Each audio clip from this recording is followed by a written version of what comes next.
ಜಗತ್ತಿನ ಬುದ್ಧಿವಂತ ಮಹಾಮೇಧಾವಿಗಳು ಮೇಧಾವಿಗಳು ಯಾರು ಚರ್ಚೆ ಮಾಡುತ್ತಿದ್ದಾಗ ಡಾಕ್ಟರ್ ಬಿ ಆರ್ ಅಂಬೇಡ್ಕರ್ ಹೆಸರು ಮುಂಚೂಣಿಯಲ್ಲಿತ್ತು. ಅದಕ್ಕೋಸ್ಕರವಾಗಿ ಅವನ ವಿಶ್ವಜ್ಞಾನಿ ಅಂತ ಕರೀತೀವಿ. ವಿಶ್ವಜ್ಞಾನಿ ಅಂತ ಕರೀತೀವಿ. ಇಡೀ ಈ ಜಗತ್ತು ಕಂಡಂತ ನೋಡಿದಂತ ಅಪರೂಪದ ವ್ಯಕ್ತಿಗಳಲ್ಲಿ ಒಬ್ಬರಾಗಿದ್ದಾರೆ.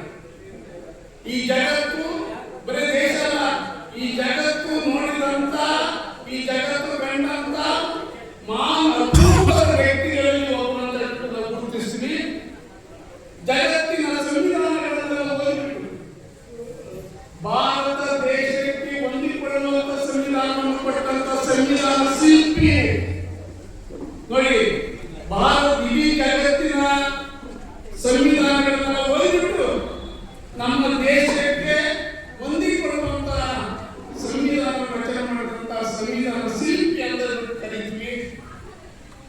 ಮಾನವೀಯತೆಯಿಂದ ನೀವು ತುಂಬಿಕೊಂಡಂತ ಮಾನವೀಯತೆ ಕೆಲವು ಎಷ್ಟಾಗ್ತದೆ ಗೊತ್ತಿಲ್ಲ.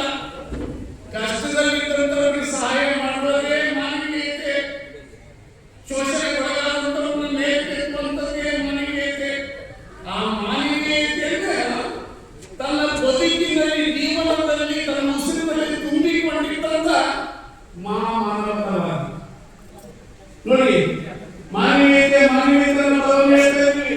ಆ ಮಾನವೀಯತೆಯನ್ನ ತನ್ನ ಬದುಕಿನಲ್ಲಿ ತುಂಬಿಕೊಂಡಿದ್ದಂತ, ತನ್ನ ಜೀವನದಲ್ಲಿ ರಕ್ತವಾಗಿದ್ದಂತ ಆ ವ್ಯಕ್ತಿಗೆ ಮಾನವತಾವಾದಿ ಅಂತ ಕರೀತೀವಿ. ದೈವಗುರಿ ಅಂತ ಕರೀತೀವಿ. ಸಮತೆಯ ಶಿಲ್ಪಿ ಅಂತ ಕರೀತೀವಿ.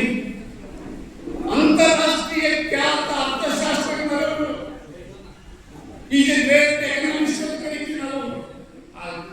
ಅಂತಾರಾಷ್ಟ್ರೀಯ ಮಟ್ಟದ ದೊಡ್ಡ ಅರ್ಥಶಾಸ್ತ್ರಜ್ಞರು, ಸಮಾಜ ಸುಧಾರಕರು, ಆಧುನಿಕ ಮನೋಕಟ್ಟು ಮುಂತಾದಂತ ವಿಧಾನಿಕಗಳನ್ನ, ಪ್ರಶಸ್ತಿಗಳನ್ನು ಪಡೆದುಕೊಂಡ.